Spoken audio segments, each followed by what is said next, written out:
I walked into that house thinking I was visiting a friend, but I walked out feeling like a ghost in my own life. Have you ever had that sickening realization that the people you call your tribe are actually the ones building the fire to burn you at the stake? It's a specific kind of coldness, the kind that doesn't come from the winter air, but from the hearts of the people you've loved for years.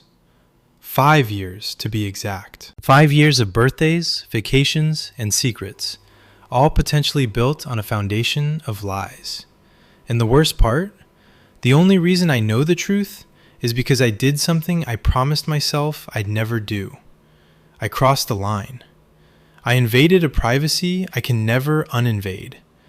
But now that I've seen what's behind the curtain, there's no going back. I'm standing at the edge of my entire social circle collapsing, and I have to decide if I'm going to let it crumble or if I'm going to be the one to push the final brick. Let's back up a bit, because to understand how I ended up standing in a kitchen, heart hammering against my ribs, while scrolling through a digital graveyard of my own reputation, you have to understand who we were.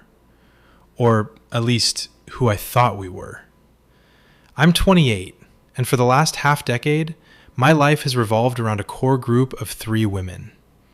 They're all a bit older than me, ranging from their early to late 30s. We met at work, back when I was the wide-eyed new hire, trying to find my footing in a high-pressure environment. I was the one who brought us together. I'm the glue. You know that person in the friend group who manages the calendars, who remembers the anniversaries, who introduces the new person to the old person? That was me. I befriended one, then another, then slowly wove them into a single fabric. We weren't just coworkers who grabbed a drink after a shift. We were a family. We took vacations together, real vacations, the kind where you share sunblock and hungover breakfasts and deep-seated fears in the middle of the night. We planned elaborate gatherings for every accomplishment, whether it was a promotion or just surviving a bad breakup.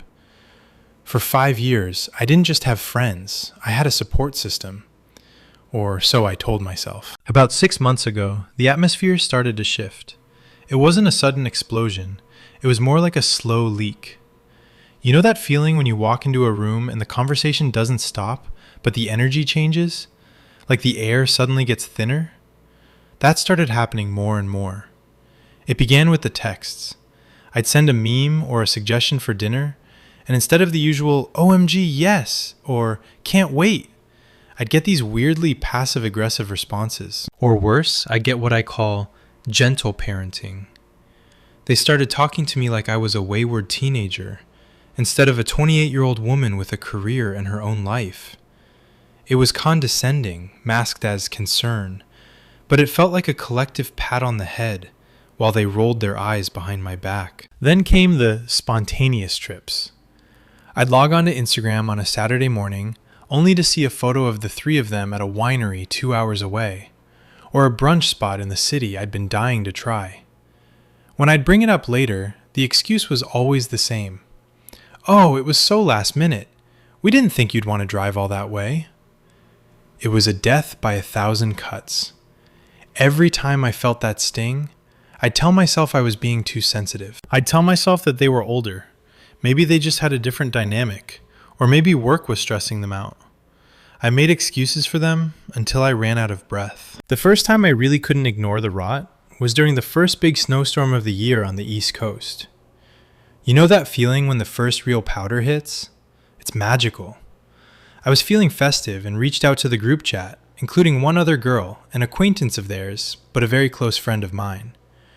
I asked if anyone wanted to take advantage of the fresh snow and go skiing. I was excited. I was ready to pack the gear and head to the mountains. The responses weren't just no. They were biting. One of them replied, "It's bitter cold. Why on earth would I want to do that?" Another one followed up with, "What day do we even have available this week to do that? None." It wasn't just a rejection of the plan. It was a rejection of me for even suggesting it. It felt like I'd asked them to go for a run in a minefield. I sat there staring at my phone, feeling that familiar heat rising my chest, that mixture of embarrassment and confusion. I was about to delete the app and go to bed when a private message popped up from the acquaintance I'd included. She wrote, Hey, I actually really wanted to go skiing, but they were being so mean to you in the chat that I didn't want to say anything. I didn't want them to jump on me, too. That was the moment the floor fell out from under me. It wasn't just in my head. I wasn't being too sensitive or dramatic. An outsider, someone who didn't even have the 5-year history we shared, could see it. They were ganging up on me. They were using the group chat as a weapon. And if they were willing to be that unkind in a space where I could see it, what were they saying when I wasn't there? I tried to bury it. I really did. I convinced myself that maybe they were just having a bad week. Maybe the cold was making everyone cranky. I kept the peace because I was terrified of what would happen if I didn't. If I lost them, who did I have? But then came the birthday. It was the beginning of this month, and one of the girls was turning another year older. We were doing the usual dance of trying to figure out a plan. We eventually settled on this ticketed brunch show in the city. High energy, fun, the kind of thing we usually loved. I hesitated at first to buy the tickets because one of the girls was undecided, and I didn't want to be the only one committed if the whole thing fell through.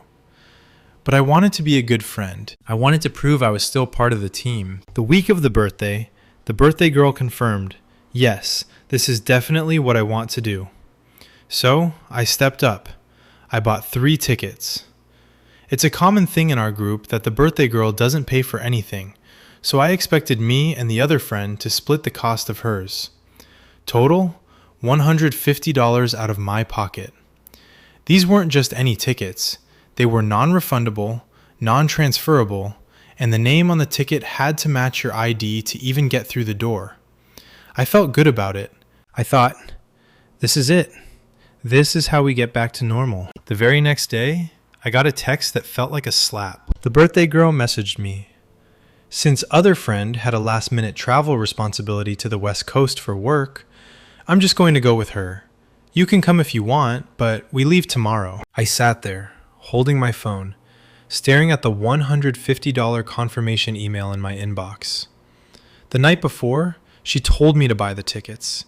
She knew they were non-refundable. And now, she was ditching the entire plan, and me, to fly across the country for a work responsibility that conveniently turned into a birthday getaway for the two of them. She didn't offer to pay me back.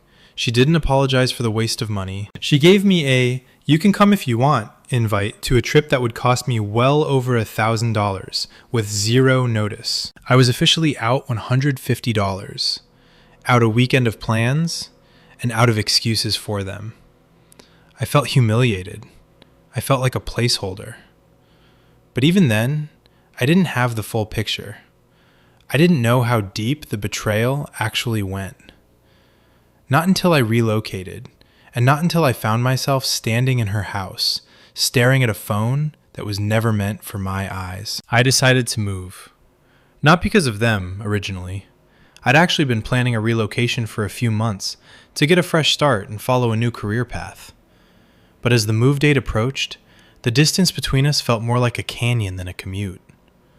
For 3 months, I lived in my new city, trying to build a new life, but I still had these lingering threads tying me back to my old town. Loose ends to tie up, documents to sign, things to move out of storage. Every time I'd head back to the area, I'd feel this weird pressure. Do I reach out? Do I keep up the act? Part of me wanted to believe that the distance would fix things, that maybe we just needed space. So, on one of my trips back, I reached out to the birthday girl. Let's call her Sarah. I asked her if she wanted to grab lunch, and to my surprise, she was all for it. I'd love to see you, she texted back, followed by a string of heart emojis that felt like they were made of plastic. I pulled up to her house on a Tuesday afternoon. The sun was out, the birds were chirping, and everything looked so normal. Sarah greeted me with a big hug, the kind that feels performative, like she was checking a box. She told me she'd just gotten back from a workout and needed to hop in the shower really quickly before we headed out. Make yourself at home, she said, gesturing to the kitchen. I'll be 10 minutes, tops. I sat at her kitchen island, scrolling through my own phone, trying to shake the feeling that I was an intruder in a place where I used to be a staple. And then I saw it. Her phone was sitting right there on the counter, plugged into a charger. The screen was lit up.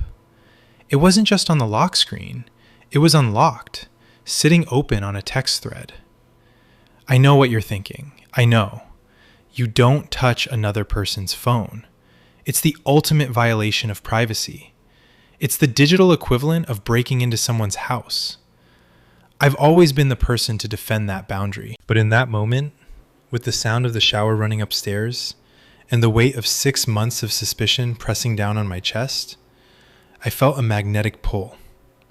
My intuition wasn't just whispering anymore. It was screaming. I didn't think. I just reached out. My hand was shaking so hard, I almost dropped it. I picked up her phone and tapped the search bar in her messages. I didn't have to think about what to type. I typed my own name, and the world stopped turning. I didn't just find a few complaints about me being annoying or sensitive. I found a graveyard of my character.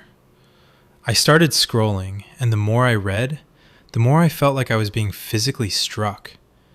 It wasn't just Sarah. It was all 3 of them. A 3-way group chat that didn't include me. A shadow version of our friendship, where I was the punchline of every joke. They were talking about my parents. My parents, who have been nothing but supportive and kind. People Sarah and the others had sat at dinner with dozens of times. They just don't know how to parent, one of them had written. They allow her to mooch off of them. It's embarrassing. I felt a surge of protectiveness so fierce it made my eyes sting. To attack me is one thing, but to go after my family? People who had welcomed them into their home? It was low. It was subterranean. But it got worse. Much, much worse. Years ago, I had confided in this group about a deeply traumatic event from my childhood. Something I had carried with me for a long time and finally felt safe enough to share. It was a case of COCSA, child onset child sexual abuse. It's the kind of secret you only tell the people you trust with your soul.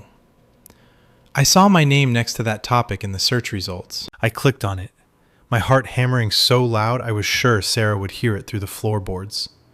I read the words. One of them had said, "She's still talking about that? She should just grow up and get over it already." Another replied with a laughing emoji, followed by, "She uses it as an excuse for everything. It's so exhausting." I felt the air leave my lungs. I felt like I was suffocating in that beautiful sunlit kitchen. These were the women I had cried with. These were the women who had held my hand when I was at my lowest. And all the while, they were rolling their eyes. They weren't my support system. They were my audience, watching my pain like it was a poorly written soap opera. I kept scrolling, driven by a morbid, self-destructive curiosity. I saw the messages from the week of the birthday. "She's going to be so pissed that we're hanging out with X and not telling her," Sarah had written. "She's probably so mad that she's not going to the West Coast, but, oh well, I don't care. It's my birthday. I don't want her vibe ruining it." Her vibe. My vibe was the 5 years of loyalty, the $150 tickets I bought because she asked me to, the countless times I had been the one to organize their celebrations. I saw a separate group chat they had created specifically for when I moved. It was filled with screenshots of my texts to them. Texts where I was trying to be nice, trying to reconnect, followed by pages of them mocking me. "Look at her trying so hard," they'd say. "Why won't you just take the hint?" I realized then that there was no fixing this. This wasn't a misunderstanding. This wasn't a rough patch. This was a systematic, coordinated effort to exclude me while maintaining a nice face to my face. They were keeping me around like a backup dancer, someone to fill the space until someone better came along, someone to pay for the tickets and do the planning, while they shared the real intimacy in the shadows. The shower stopped. The sudden silence from upstairs snapped me out of my trance. I felt a surge of pure, unadulterated panic. I quickly exited the messages, cleared the search bar, and set the phone back down exactly as I'd found it, cord angled just so. I retreated to the other side of the kitchen, my knees feeling like they were made of water. I heard Sarah's footsteps on the stairs. I heard her humming a song, the The same woman who 5 minutes ago I'd seen calling me a moocher and telling me to get over my trauma. She walked into the kitchen wrapped in a fluffy towel, smelling like expensive soap and betrayal. "Ready for lunch?" she asked, a bright, fake smile plastered on her face. I looked at her, and for the first time in 5 years, I didn't see a friend. I saw a stranger wearing my friend's skin. I saw the vile things she had typed with those same fingers that were now tucking a stray hair behind her ear. I had a choice. I could scream. I could throw the $150 tickets in her face. I could tell her exactly what I'd seen and watch the color drain from her face. But then I'd have to admit what I did. I'd have to admit I went into her phone. And in their twisted world, that would make me the villain. They would use that to justify everything they'd ever said about me. See, we knew she was crazy. We knew she was unstable. I realized I was trapped. I knew the truth, but I couldn't use it without burning myself in the process. I stood there, my heart cold as ice, and I did the only thing I could do. I smiled back. "Yeah," I said, my voice sounding like it belonged to someone else. "I'm ready." Lunch was a masterclass in psychological warfare, and I was the only one who knew the war had started. We went to this little bistro she loved, all white marble and gold accents, the kind of place where everything looks clean and perfect on the surface. We sat across from each other, and as she looked over the menu, I found myself staring at her hands. Her manicured fingers, the ones that had typed out that I should get over my trauma, were now delicately hovering over the salad options. "I think I'm going to get the niçoise," she said, her voice light and airy, as if we were just two girls catching up on a Tuesday. "What about you? You look a little tired, sweetie. Are you sleeping okay in the new place?" The sweetie felt like a paper cut. It was that gentle parenting tone again, the one I'd been feeling for months but couldn't quite put my finger on. Now I knew exactly what it was. It was a mask. It was a way to keep me at arm's length while maintaining the high ground. She wasn't asking because she cared. She was asking so she could report back to the real group chat about how unstable or exhausting I was being. I ordered something. I don't even remember what. Every bite of food felt like swallowing dry sand. I had to sit there and listen to her talk about the last-minute West Coast trip. She painted this picture of a stressful work obligation that just happened to have some downtime for fun. "It was so crazy, honestly," she said, leaning in like she was sharing a secret. "The timing was just awful with my birthday, but you know how it is. I was so sad you couldn't make it, but I'm glad I was able to swing it. We really missed you there." The lie was so smooth, so practiced. I remembered the text on her phone. "She's probably so mad she's not going. Oh well, I don't care." I looked her right in the eyes, searching for a flicker of guilt, a moment of hesitation. There was nothing. She was a pro. For 5 years I had admired her poise and her confidence. Now, I realized those were just the tools she used to navigate a world she viewed as beneath her. I spent the entire lunch in a state of hypervigilance. Every time she laughed, I wondered if she was laughing at me. Every time she checked her phone, I wondered if she was sending a status update, "she's here and being weird," message to the others. I felt like I was playing a character in a movie where everyone else had the script, and I was just improvising, trying not to miss my cue. When the check came, she didn't even mention the $150 tickets. She didn't offer to cover lunch to make up for it. She just pulled out her card and said, "Let's split it?" with that same vacant smile. I paid. I paid for the privilege of sitting across from someone who despised me. The moment I got back into my car and closed the door, the silence hit me like a physical weight. I didn't start the engine. I just sat there in her driveway, my hands gripping the steering wheel until my knuckles turned white. And then, the first sob broke through. It wasn't a quiet, cinematic cry. It was a gut-wrenching, ugly sob that came from the very bottom of my stomach. It was the sound of 5 years of trust being incinerated in an instant. I thought about all the times I defended them. I thought about the time Sarah's dog died, and I spent the entire weekend at her house, cleaning, cooking, and making sure she didn't feel alone. I thought about the other friend's promotion and how I'd spent weeks secretly contacting her family to put together a surprise video for her. I thought about all the emotional labor I'd poured into these women, believing that I was building a sisterhood. And for what? To be called a moocher? To have my parents, the people who would do anything for me, mocked by people who didn't even know the half of our lives? To have my deepest, most painful secret dismissed as something I should just grow up and get over. The comment about my COCSA trauma was the one that kept looping in my brain. That wasn't just mean girl behavior. That was cruel. That was a level of emotional illiteracy that I couldn't wrap my head around. When I shared that with them, I felt like I was handing them a piece of my glass heart. I thought they were keeping it safe. Instead, they'd been using it for target practice. I drove home to my new home in a daze. The 3-hour drive felt like 3 minutes and 3 decades all at once. By the time I walked through my front door, the sadness had started to calcify into something else. Something harder. Something colder. Anger. But it was a weird kind of anger. It wasn't the kind that makes you want to scream and break things. It was a quiet, clarifying anger. It was the realization that the version of them I loved didn't exist. It was a ghost I'd been chasing. The real them were the women on that phone. The real them were the women who had spent the last 6 months gaslighting me into thinking I was the problem. I sat on my couch in my half-unpacked living room and pulled out my phone. I went to our group chat, the official one.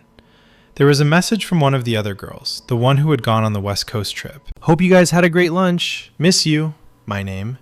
We need to do a full group hang soon. 6 months ago, I would have replied with heart emojis and a list of possible dates. I would have been the glue. I would have jumped through hoops to make sure everyone felt included and loved. Now I just looked at the screen.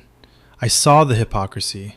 I saw the calculated effort to keep me in the fold, just enough so they could continue to use me as their favorite topic of conversation. If I left, who would they talk about? If I stopped being the messy one or the sensitive one, they'd have to look at their own lives. They needed me to be the villain in their story, so they could be the heroes in theirs. I realized they couldn't just bring it up. How do you bring up that you read someone's private messages? In the court of public opinion, especially in their court, I would be the one on trial. They would pivot the entire conversation to my betrayal of trust and instability. They would never address the vile things they said. They would only focus on how I found out. It was a trap. A perfect high school level trap. So, I decided to do something different. I wasn't going to explode. I wasn't going to give them the drama they clearly expected from me. I was going to disappear. Not all at once. That would trigger their concern and bring them back into my space. No, I was going to do a slow fade. I was going to stop being the glue. I was going to stop initiating. I was going to stop being the one who smoothed things over.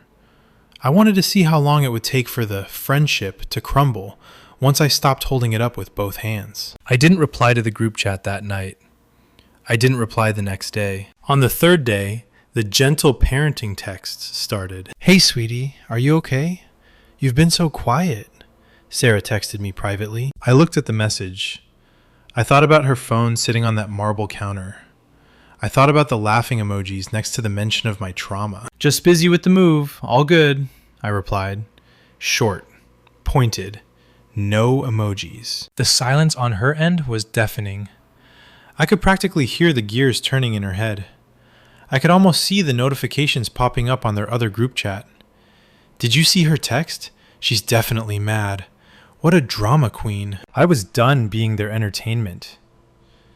But as the days turned into weeks, I started to realize that walking away wasn't going to be as simple as just fading out. Because when you stop playing your role in a toxic dynamic, the other actors start getting very, very uncomfortable. And that's when the real claws come out. The silence was a test, and for the first time in 5 years, I was the one grading it. Usually, if a few hours went by without me checking in or poking the group chat to see how everyone was doing, I'd start to feel this nagging anxiety. Are they okay? Did I say something wrong? Am I being too distant? But now that anxiety was gone, replaced by a cold, hard clarity. I didn't care if they were okay. I knew exactly how they were. They were together and they were talking about me. I spent those first few weeks in my new city like a ghost haunting my own life. I'd be unpacking a box, find a framed photo of us at the beach 3 summers ago, and I'd just stop. I'd look at our smiling faces, Sarah with her arm around my shoulder, the other two laughing at some inside joke, and I'd feel a physical wave of nausea. Was it all a lie, even back then? At what point did I stop being a friend and start being a target? The moocher comment kept sticking in my throat like a piece of broken glass. My parents are good people. They're the kind of parents who, when I told them I wanted to relocate for a better job opportunity, offered to help me with the security deposit and drove the moving truck themselves so I wouldn't have to hire a crew. They didn't do it because I'm a moocher. They did it because they love me. But to Sarah and the others, that love was a weakness. It was something to be looked down upon. It made me realize that their version of strength was actually just cynicism. They didn't understand unconditional support because clearly they didn't give it to each other either. The $150 tickets were still sitting in my email inbox, a digital receipt of my own stupidity. I thought about sending a Venmo request to the birthday girl. I thought about typing out, "Hey, since you bailed on the plans you told me to book, I'd appreciate it if you covered the cost." But I knew exactly how that would play out in their other chat. Can you believe her? She's charging Sarah for her own birthday present? She's so obsessed with money, so petty. They had created a reality where no matter what I did, I was the one in the wrong. If I was quiet, I was being dramatic.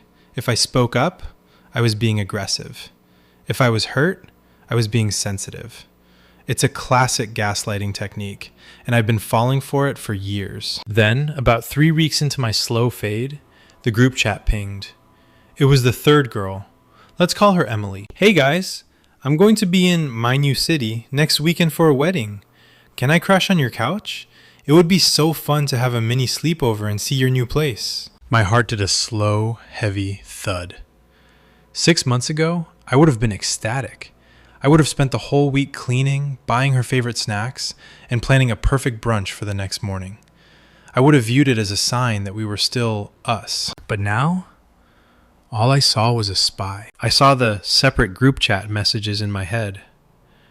She's going to be so pissed we hung out without her. Was Emily coming to see me, or was she coming to report back? Was she coming to see if I was actually busy, or if I was just sulking? I sat on my floor, surrounded by half-empty boxes, and I realized I couldn't do it. I couldn't let her into my sanctuary. My new apartment was the only place where I felt safe from their judgment. The only place where their vile things hadn't reached yet. If I let her in, she'd take photos. She'd critique my decor. She'd find something, anything, to take back to the others to dissect over cocktails. I typed out a reply.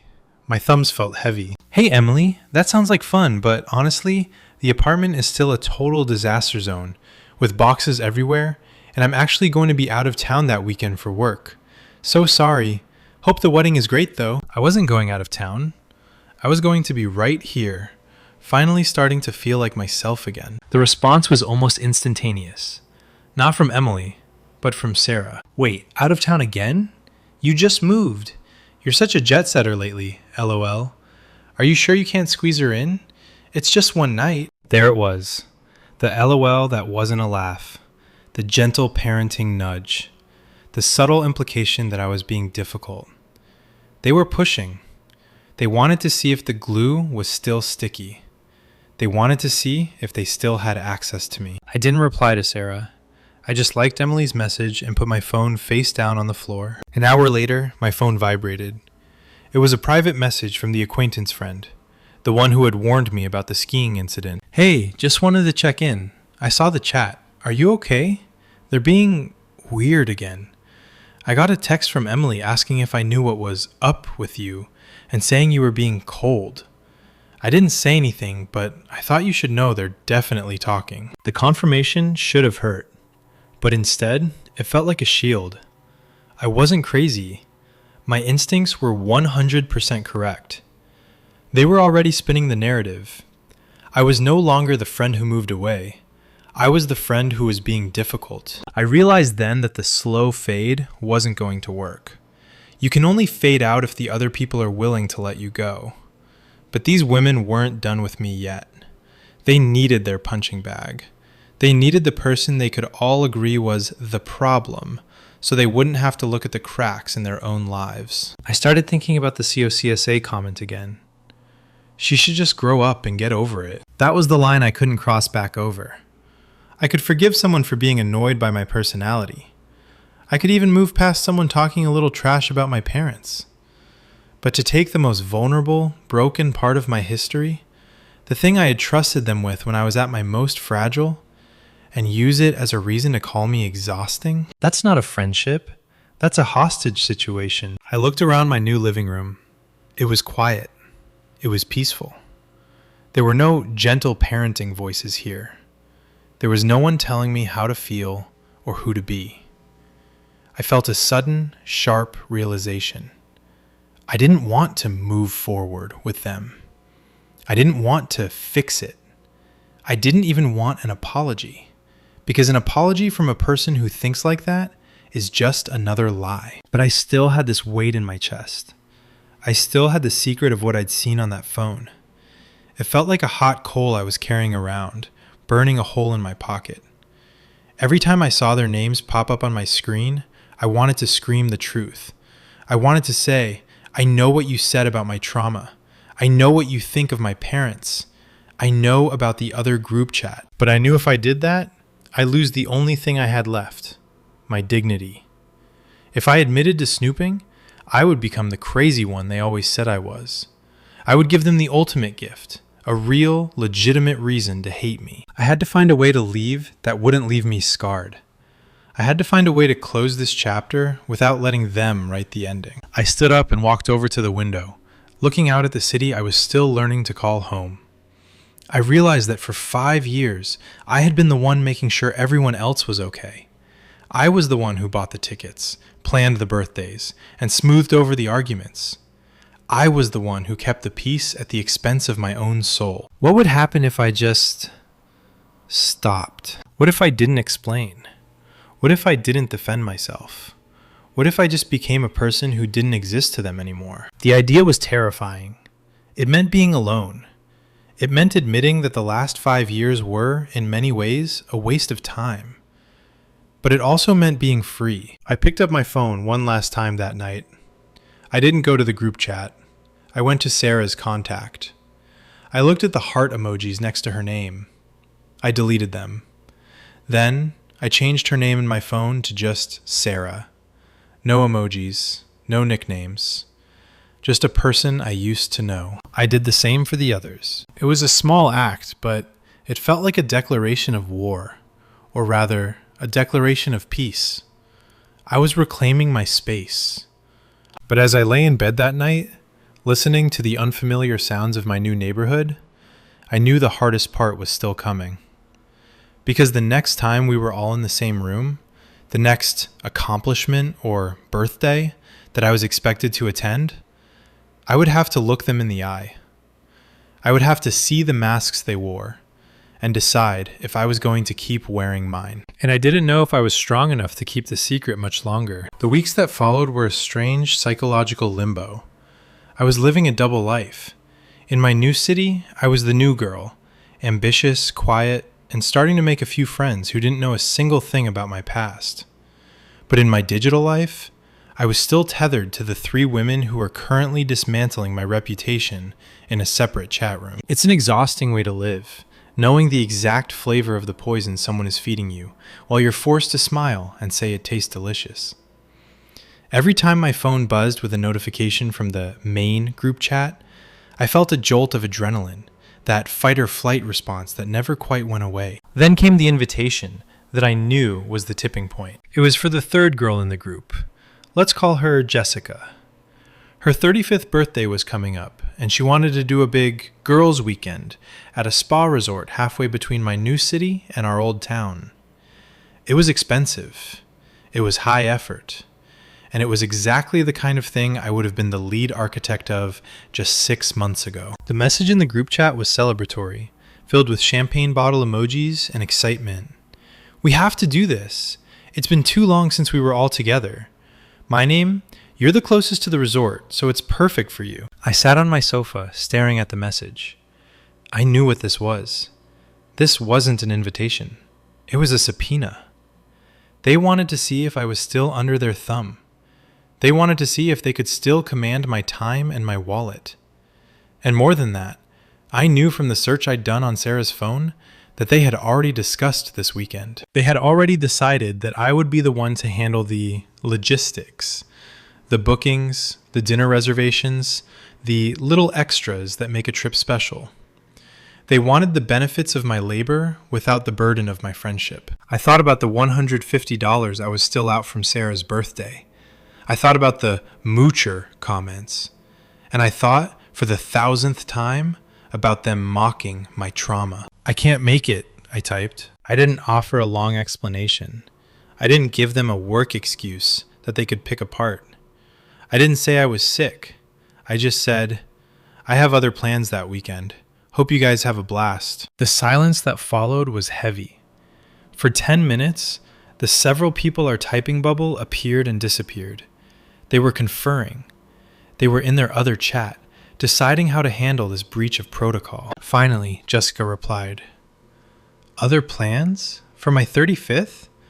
We've had this on the radar for months, hun. Can't you move them? We really want the whole group there. Hun. The word felt like a needle under my fingernail. I wish I could, but I can't, I replied.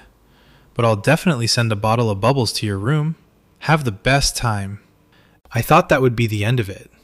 I thought I had played it perfectly, polite but firm. But Sarah, the ringleader, couldn't let it go.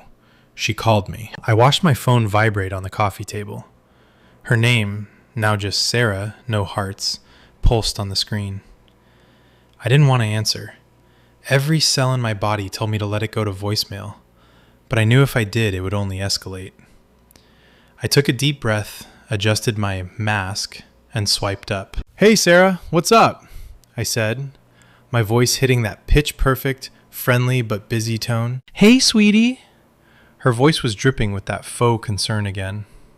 I'm just calling because we're all a little worried about you. You've been so distant lately. And now missing Jess's 35th? It's just not like you. Is everything okay in the new city? Are you struggling with the move? You know you can talk to us about anything, right? The hypocrisy was so thick, I could practically taste it. You can talk to us about anything. Except, of course, the trauma I'd already talked to them about, which they've labeled as exhausting. I'm actually doing great, Sarah, I said. And the crazy thing was, I wasn't lying. The move has been the best thing for me. I'm just really busy. Life is moving fast, you know? I get that. I really do, she said, her voice dropping into a lower, more serious register. But honestly, some of the girls feel like you're being a little cold, like you're punishing us for something. If this is about the West Coast trip, we've already explained that was a work thing. Sarah, I interrupted, my heart hammering. It's not about the West Coast trip. I'm just busy. I'm 28. I have a new job, a new city, and new responsibilities. I can't always drop everything for a weekend away anymore. There was a pause on the other end of the line. I could almost hear her brain recalibrating. She wasn't used to me interrupting. She wasn't used to me not falling all over myself to reassure her that everything is fine. I love you guys. Well, she said, her tone sharpening just a fraction. It's just disappointing. We've always been there for you through all your stuff. We thought you'd want to be there for Jess. It feels a bit selfish, don't you think? All your stuff. That was it. The veiled reference to my past, to my trauma, to the burden they felt I was. She was using my own history as a weapon to make me feel guilty for having a life outside of them. In that moment, I wanted to scream. I wanted to say, I saw the phone, Sarah. I saw what you said about my parents. I know you think I'm a moocher. I know you told me to get over being a victim of abuse. The words were right there, at the back of my throat, hot and sharp. I could have ended it right then. I could have burned the whole bridge down in 30 seconds. But I didn't. I realized that if I gave her that information, she would win. She would take that snooping and run with it. She would call the other girls, and within an hour, the narrative would be that I was a stalker, that I was unstable, and that they were right to talk about me because look how she acts. I would be giving them the ammunition to justify every horrible thing they'd said. I took a breath. A long, slow, silent breath. I'm sorry you feel that way, Sarah, I said, my voice cold and flat. But I have to go. I have a meeting. Tell Jess I'll send that champagne. Bye. I hung up before she could respond. I sat in the silence of my apartment, shaking. I had done it. I had stood my ground without giving them a single inch of the truth. But I knew the peace wouldn't last. By hanging up on Sarah, I had officially declared myself an enemy in their eyes. Sure enough, an hour later, the acquaintance friend texted me. Oh my God, are you okay? Sarah just posted a long, vague quote on her Instagram story about losing friends who don't grow with you and protecting your energy from takers. And Emily just replied to it with, preach, they are losing their minds. I looked at the text, and for the first time in months, I didn't cry. I didn't feel that crushing weight of not being liked. I felt a strange, bubbling sense of relief. They were doing the work for me. They were showing their cards. They were turning me into the villain because they couldn't control me anymore. And the best part, I didn't have to do anything. I didn't have to defend myself. I didn't have to explain. I just had to exist, 3 hours away, in a life they had no part in. But there was still one more thing. The $150 tickets. I knew I shouldn't. I knew the high road meant letting the money go. But as I looked at my bank account and saw the charge from the venue, I thought about Sarah's vague quote about takers. The irony was too much to bear. I opened Venmo. I found Sarah's profile. I typed in 150.00. In the note, I didn't write something angry. I didn't write, pay me back. I wrote, for the tickets you told me to buy. Hope the West Coast was worth it. I hit request. And then I did the one thing I should have done months ago. I opened the group chat. I looked at the names of the 3 women who had been my sisters for 5 years. I felt a momentary pang of grief for the people I thought they were. The girls who laughed at my jokes and held me when I cried. But then I remembered the words on the screen. She should just grow up and get over it. I hit leave group. Then I went to each of their profiles. Block, block, block. I didn't do it to be dramatic. I didn't do it to get a reaction. I did it because I finally realized that you can't heal in the same environment that made you sick. I was moving forward, but this time I wasn't bringing any ghosts with me. The silence that followed the block button was the loudest thing I'd ever heard. For 5 years, my phone had been a constant hum of notifications, pings of laughter, plans, drama, and shared secrets. To suddenly have that device sit silent on my bedside table felt like losing a limb. It's called phantom limb syndrome when people lose a part of their body, but still feel the itch or the ache where it used to be. That's exactly what my life felt like in the days following the Great Purge. I would reach for my phone to share a funny thought about a coworker or a photo of a sunset, and my thumb would hover over the space where their names used to be. Then, the cold reality would rush back in. The moocher comments, the get over it remarks about my trauma, the secret chats. The ache would turn into a sharp, icy spike of resolve. But as I quickly learned, you don't just leave a group like that and expect them to go quietly into the night. People like Sarah, Emily, and Jessica, people who thrive on control and narrative, don't handle being the ones who are dumped very well. To them, I was the one who was supposed to be grateful for their friendship. I was the one they tolerated. For me to be the one to cut the cord, It was an insult to their carefully constructed social hierarchy. 24 hours after I sent that Venmo request and hit block, my email pinged. I didn't even think about email. You can block a phone number, you can block an Instagram profile, but email is the back door that's always left slightly ajar. It was from Sarah. The subject line was just, "Really?" I opened it, my heart doing that familiar, frantic dance against my ribs. "I cannot believe you," the email began. No sweetie this time. The mask was officially off. To send a Venmo request for a birthday gift? After everything we have done for you? After the years we spent supporting you through your issues and making sure you were included? This is beyond petty. It's unstable. We were all worried about you, but now we see the truth. You're ungrateful, and frankly, it's a relief to know where we stand. Keep the $150 if it means that much to you, but don't ever reach out to any of us again. You've shown your true colors, and they're ugly. I stared at the screen, a bitter laugh escaping my throat. Keep the $150? She hadn't even paid it. She was allowing me to keep the money I had already spent out of my own pocket, as if she were doing me a favor. It was a masterpiece of narcissistic logic. But it was the true colors comment that really got to me. For a second, that old voice in my head, the one they had spent years cultivating, whispered, "Maybe she's right. Maybe you are the problem. Maybe you should have just let it go." I almost believed it. I almost felt that familiar urge to apologize, to smooth things over, to explain myself. But then, I closed my eyes and pictured that marble kitchen counter. I pictured the search bar on her phone. I pictured the laughing emoji next to the most painful moment of my life. I didn't reply to the email. I deleted it. Then, I went into my settings and blocked her email address too. A few days later, the acquaintance friend, let's call her Mia, called me.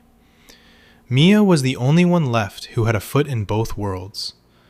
I could tell by the tone of her voice that she was stressed. "They're going scorched earth, my name," she whispered, like she was afraid someone was listening. "Sarah has been calling everyone. She's telling people that you've had a mental breakdown since the move and that you've become dangerously paranoid. She's telling people you tried to extort her for money over her birthday. It's bad. People who don't know you well are actually believing her." I felt a wave of nausea.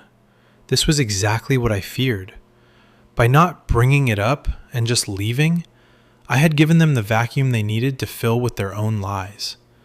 To the outside world, I was the girl who moved away, went crazy, and blocked her best friends for no reason. "Do they know?" I asked, my voice trembling. "Do they know I saw the phone?" "No," Mia said. "They have no idea.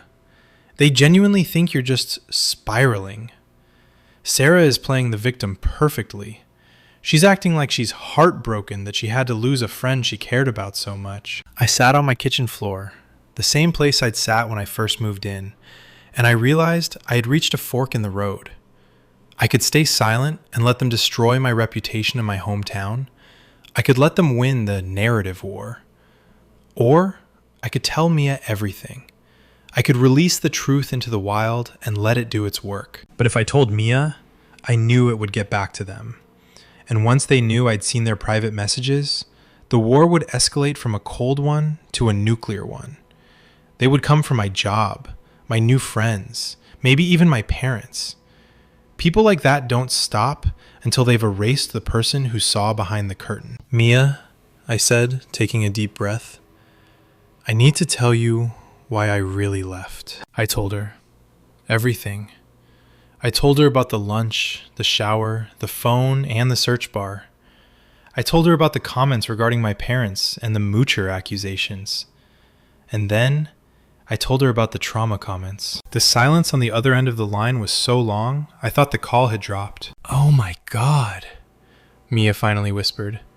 Her voice was thick with shock. "I knew they could be catty, but that's evil. I was in that group chat too, the main one. I saw how they talked to you. But I never imagined they had a separate one just to say that." "Now you know," I said, feeling a strange sense of lightness. So, when Sarah calls you to cry about how unstable I am, you know the truth. You don't have to do anything with it. You don't have to defend me. I just needed one person to know I'm not crazy. I'm done with them, Mia said firmly.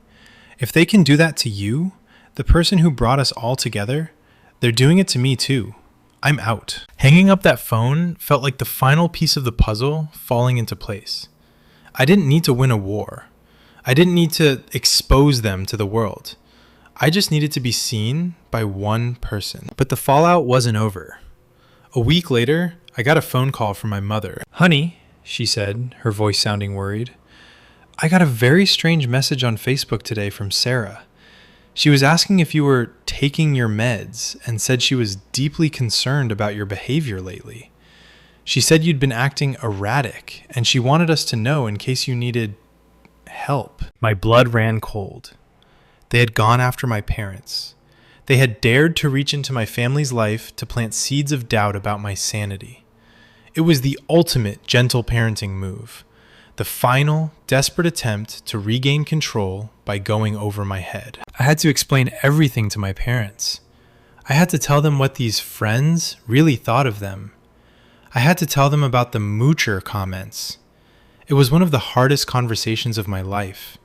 Not because I was ashamed, but because I hated that their kindness had been used as a weapon against them. My father, usually a man of few words, just shook his head. "We knew they weren't right for you, kiddo," he said softly.